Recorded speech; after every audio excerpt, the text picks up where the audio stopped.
नमस्कार आणि स्वागत आहे. आज आपण कोकणातील मंदिरांच्या एका अशा दुनियेत जाणार आहोत जी आपल्या नेहमीच्या कल्पनेपेक्षा खूप वेगळी आहे. हो.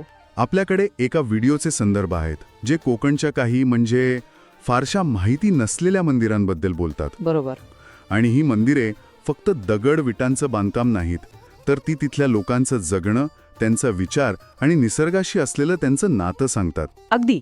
आणि आजचा आपला उद्देश हाच आहे की या मंदिरांच्या रचनेमागचं का आणि कसं समजून घेणं. ही वास्तुकला तिथल्या मुसळधार पावसाला, तिथल्या समाजव्यवस्थेला आणि इतिहासाला प्रतिसाद म्हणून कशी घडली याचा आपण सखोल आढावा घेणार आहोत. बरोबर. म्हणजे ही केवळ मंदिरांची गोष्ट नाही, तर कोकणच्या आत्म्याची ओळख आहे असं म्हणायला हरकत नाही. अगदी बरोबर. चला तर मग थेट एका मोठ्या आश्चर्यानेच सुरुवात करूया.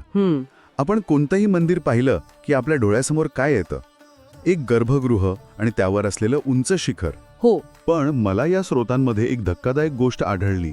धामापूरच्या भगवती मंदिरात शिखर गर्भगृहावर नाहीये. नाहीये? ते चक्क सभामंडपावर आहे. हे कसं शक्य आहे? म्हणजे मंदिराचा केंद्रबिंदू तर देव असतो नाही का? तुमचा मुद्दा अगदी बरोबर आहे. आणि हाच तो कळीचा मुद्दा आहे जो कोकणाच्या मंदिरांना अद्वितीय ठरवतो. अच्छा. या रचनेमागे एक अत्यंत प्रगल्भ सामाजिक विचार दडलेला आहे. पूर्वीच्या काळी कोकणातील मंदिरं ही केवळ पूजा अर्चा करण्याची ठिकाणं नव्हती. मग काय होती? ती गावाच्या सामाजिक, न्यायिक आणि प्रशासकीय जीवनाचा केंद्रबिंदू होती. एक मिनिट थांबा. म्हणजे तुम्ही म्हणताय की मंदिराचा मुख्य उद्देश ज्ञानदान होता आणि पूजा अर्चा? दुय्यम नाही म्हणता येणार, पण त्याला कमी महत्व होतं का? नाही. देवा इतकंच महत्त्व समाजाला दिलं गेलं होतं. तो जो सभामंडप आहे, ज्याला मुकसाळ असंही म्हणतात, ते गावाचं जणू काही सुप्रीम कोर्ट होतं. अच्छा. तिथे गावाचे तंटे सोडवले जायचे, महत्त्वाचे निर्णय घेतले जायचे. त्यामागे एक प्रतिकात्मक विचार दिसतो. कोणत्याही रचनेत सर्वोच्च बिंदू हा सर्वात महत्त्वाचा मानला जातो. गर्भगृहावर शिखर बांधून आपण देवाला महत्त्व देतो. बरोबर. पण इथे सभामंडपावर शिखर बांधून त्या वास्तुरचनाकारांनी गाव आणि गावाचे निर्णय यांना सर्वोच्च महत्त्व दिलं. म्हणजे जणू काही देवाच्या साक्षीने पण लोकांच्या मताने चालणारं हे राज्य होतं. अगदी. आणि ती पिरामिडसारखी रचना त्या जागेला एक विशेष पावित्र्य आणि अधिकार देत असे. हे खरंच अविश्वसनीय आहे. हो ना. पण अशी रचना सर्रास दिसते का कोकणात? नाही, अजिबात नाही. ही रचना अत्यंत दुर्मिळ आहे. अच्छा. धामापूरच्या भगवती मंदिराव्यतिरिक्त वालावल आणि नेरूळ सारख्या बोटावर मोजण्या इतक्या ठिकाणीच अशी रचना आढळते. ही एक स्वतंत्र अस्सल कोकणी शैली आहे. ती कोणत्या मोठ्या राजवटीच्या प्रभावातून नाही, तर तिथल्या लोकांच्या गरजेतून, त्यांच्या विचारधारेतून विकसित झाली आहे. या वास्तुरचने इतक्याच अद्भुत तिथल्या कथा आहेत. हो. धामापूरच्या याच भगवती मंदिराच्या तलावाबद्दल एक आख्यायिका सांगितली जाते. पाण्याखाली एक जुनं मंदिर आहे आणि देवी लोकांना सोन्याचे दागिने वापरायला द्यायची. हे काय प्रकरण आहे? ही एक अतिशय प्रसिद्ध लोककथा आहे. असं मानलं जातं की सध्या जिथे तलाव आहे तिथेच देवीचं मूळ मंदिर होतं. ओके. आणि त्या काळी गावातल्या लोकांना लग्न समारंभासाठी किंवा कुठल्या मोठ्या कार्यासाठी देवी तिचे दागिने देत असे. पण कसे? म्हणजे लोक पाण्यात उडी मारून दागिने आणायचे का? नाही, त्याची एक ठरलेली पद्धत होती. ज्यांना दागिन्यांची गरज आहे त्यांनी एका फुलांच्या परडीत त्यांना कोणते दागिने हवेत याची यादी लिहून ती परडी तलावात सोडायची. अच्छा. काही वेळाने ती परडी दागिन्यांनी भरून परत यायची. लोक ते दागिने वापरायचे आणि समारंभ संपला की श्रद्धेने परत करायचे. मग ही प्रथा का थांबली? आजही सुरू असती तर किती बरं झालं असतं. याचं उत्तरही कथेतच आहे. काय? एकदा एका व्यक्तीने लोभापायी घेतलेले दागिने वेळेवर परत केले नाहीत. अरे रे. यामुळे देवी कोपली आणि तिने ही प्रथाच बंद करून टाकली असं म्हणतात. अर्थात ही एक आख्यायिका आहे, पण यातून एक गोष्ट दिसते. मंदिर आणि पाणी यांचं नातं किती घट्ट होतं. आणि हे नातं केवळ कथांमध्ये नाही, तर कोकणाच्या वास्तुरचनेत आणि श्रद्धेतही खोलवर रुजलेलं आहे. तुम्ही पाहण्याचं नातं म्हणालात आणि मला थेट सातेरी देवीची आठवण झाली. अगदी. तिथे तर मूर्ती नाही, तर थेट वारुळाची पूजा होते. वारुळ म्हणजे पाणी आणि सुपीक जमिनीचं प्रतीक. हे सगळं कसं जोडलेलं आहे? तुम्ही अगदी अचूक धागा पकडलात. सातेरी देवीची पूजा म्हणजे कोकणच्या पर्यावरणीय शहाणपणाचा सर्वोच्च आविष्कार आहे. वारुळ म्हणजे वाळवीचं घर, याकडे आपण सहसा दुर्लक्ष करतो, पण आपल्या पूर्वजांनी त्यात दडलेलं रहस्य ओळखलं होतं. वारूळ म्हणजे निसर्गाने दिलेलं एक इंडिकेटर आहे. इंडिकेटर म्हणजे कसलं? ते 2 गोष्टींची खात्री देतं. एक, जिथे वारूळ आहे तिथली जमीन शेतीसाठी अत्यंत सुपीक आहे. अच्छा. आणि दुसरं, जे कोकणासाठी सर्वात महत्वाचं आहे ते म्हणजे जमिनीखाली पाण्याचा साठा, म्हणजेच भूजल पातळी चांगली आहे. थोडक्यात सांगायचं तर जिथे वारूळ तिथे समृद्धी. अच्छा, म्हणजे कोकणात जिथे 3-4 हजार मिलीमीटर पाऊस पडूनही जांभ्या दगडामुळे पाणी वाहून जातं, तिथे वस्ती करण्यासाठी पाण्याची शाश्वती देणारं हे एक नैसर्गिक चिन्ह होतं. अगदी बरोबर. म्हणूनच वारुळाला देवी मानून त्याची पूजा करणं हे निव्वळ अंधश्रद्धा नाही, तर ते निसर्गातील या जीवनदायी घटकाबद्दल कृतज्ञता व्यक्त करण्याचं एक माध्यम होतं. बरोबर. म्हणूनच तुम्ही बघा, कोकणातील बहुतेक सातेरी देवीची मंदिरे ही तलावांशेजारी किंवा पाण्याच्या स्रोताजवळ आढळतात. ही निसर्ग पूजेची एक जिवंत परंपरा आहे. निसर्गाकडून मिळालेली चिन्ह वाचून जगणं आणि मग त्यालाच देव मानणं, अप्रतिम विचार आहे हा. हो ना. पण या श्रद्धेसोबतच तिथे अभियांत्रिकी कौशल्यही तितकंच प्रगत होतं. हो. मंदिरांच्या लाकडी छतामध्ये वापरलेली कॉलर सिस्टीम ही भूकंपरोधक आहे असे या माहितीत म्हटलंय. हे नेमकं कसं काम करतं? हे तंत्रज्ञान म्हणजे स्थानिक सुतारांच्या बुद्धिमत्तेचा एक उत्कृष्ट नमुना आहे. ही एक प्रकारची इंटरलॉकिंग सिस्टम आहे. इंटरलॉकिंग? हो.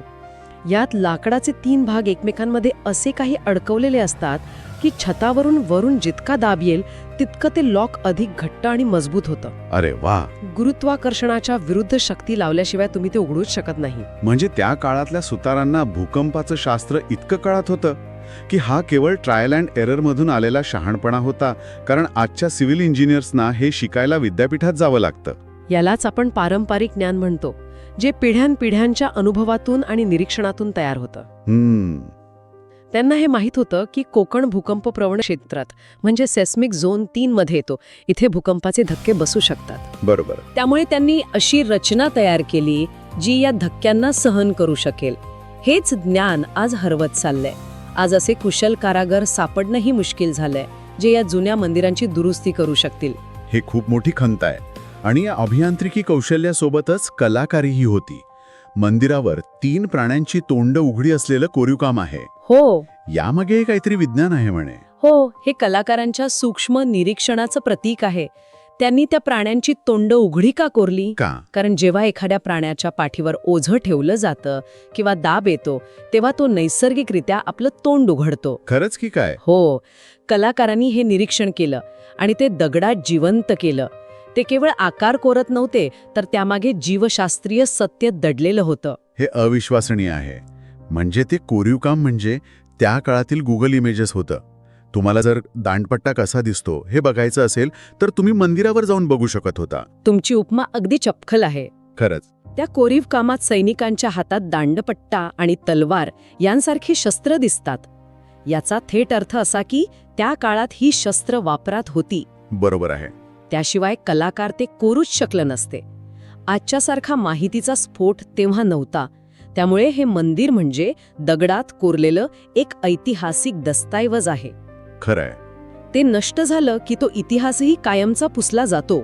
आपण आता धामापूरमधल्याच आणखी एका प्राचीन मंदिराकडे येऊया. देवनारायण मंदिर. हे भगवती मंदिरापेक्षाही जुनं असल्याचं मानलं जातं आणि इथे स्थापत्यशास्त्राचा एक वेगळाच चमत्कार पाहायला मिळतो. हो. या मंदिराचं गर्भगृह कॉर्बेल डोम या अत्यंत दुर्मिळ तंत्रज्ञानाने बांधलेलं आहे. Corbel dome? हो.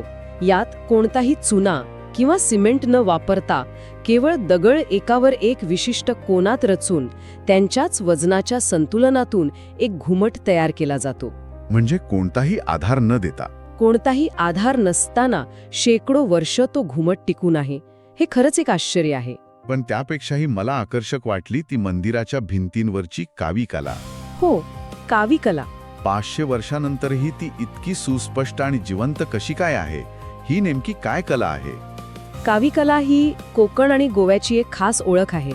यात आधी भिंतीवर चुन्याच्या ओल्या प्लास्टरचा एक थर दिला जातो आणि तो थर पूर्ण वाळण्याआधीच त्यावर नैसर्गिक लाल रंगाने, जो जांभ्या दगडापासून बनवला जातो, त्याने नक्षीकाम कोरलं जातं. कोरलं जातं म्हणजे चित्र काढलं जात नाही? नाही, चित्र नाही, ते कोरलं जातं.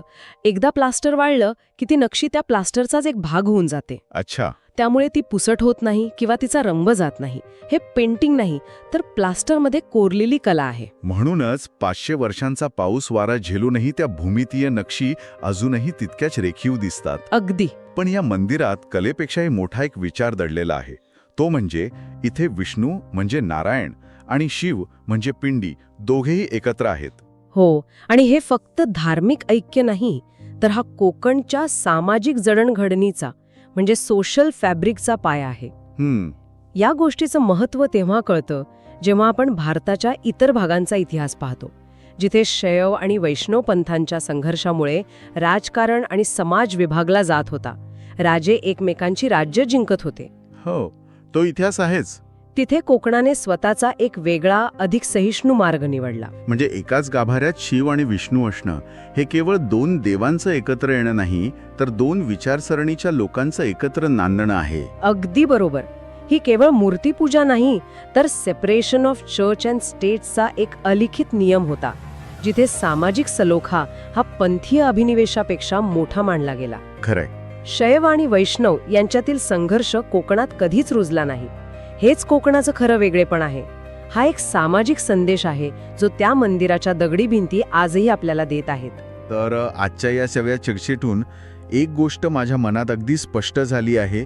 कोकणातील मंदिरे ही केवळ प्रार्थनास्थळे नाहीत. ती तिथलं हवामानशास्त्र, समाजशास्त्र, प्रगत अभियांत्रिकी आणि निसर्गाशी असलेलं अतूट नातं या सगळ्याचा जणू एक जिवंत कोश आहे. अगदी खरं आहे. पण या अनमोल वारशाला आज अनेक आव्हानांना तोंड द्यावं लागत आहे. जसं की आपण ज्या पारंपरिक कौलारू घरांबद्दल बोलतो, जी तिथल्या अतिपावसासाठी अनुकूल होती, त्यांची जागा आता सिमेंटची घरं घेत आहेत. कॉन्क्रीटची घरं. हो, आणि या कॉन्क्रीटची घरं उष्णता तर वाढवतातच, पण आश्चर्याची गोष्ट म्हणजे ती त्या प्रचंड पावसात गळतात सुद्धा. हो, आणि याउलट जुनी मातीची घरं थंड राहायची आणि गळायची नाहीत. पण आता लोकांचा कल बदललाय. बरोबर. माकडांचा वाढलेला त्रास आणि कौलं दुरुस्त करणाऱ्या कुशल कारागिरांची कमतरता यामुळे लोक सोपा पण चुकीचा मार्ग निवडत आहेत. बरोबर. ही मंदिरे आणि घरं टिकवण्यासाठी जे स्थानिक ज्ञान आणि कौशल्य लागायचं ते आता वेगानं कमी होत आहे. त्यामुळे दुरुस्तीची कामं वेळेवर होत नाहीत आणि हा वारसा हळूहळू नष्ट होण्याच्या मार्गावर आहे. या सगळ्याच्या शेवटी एक विचार मनात येतो. त्या मंदिरांच्या रचनाकारांनी केवळ सुंदर वास्तू नाही, तर हवामानाला अनुकूल, भूकंपरोधक आणि सामाजिक गरजा पूर्ण करणारी एक संपूर्ण व्यवस्था निर्माण केली होती. हो. त्यांनी निसर्गाशी लढण्याऐवजी त्याच्याशी जुळवून घेण्याचा मार्ग शोधला. आणि म्हणूनच हा विचार आजच्या काळात खूप महत्त्वाचा ठरतो. कसा? आज जेव्हा आपण सस्टेनेबल डेव्हलपमेंट किंवा पर्यावरणाशी सुसंगत विकासाच्या मोठ्या गोष्टी करतो, तेव्हा या जुन्या मंदिरांकडून आपण काय शिकू शकतो? ज्यांनी अध्यात्म, समाज आणि पर्यावरण यांना एकाच धाग्यात इतक्या सहजपणे गुंफलं होतं. आजच्या आपल्या आधुनिक अभियांत्रिकेला आणि समाजव्यवस्थेला त्यांच्याकडून काही प्रेरणा घेता येईल का? हा प्रश्न आपण स्वतःला विचारायला हवा.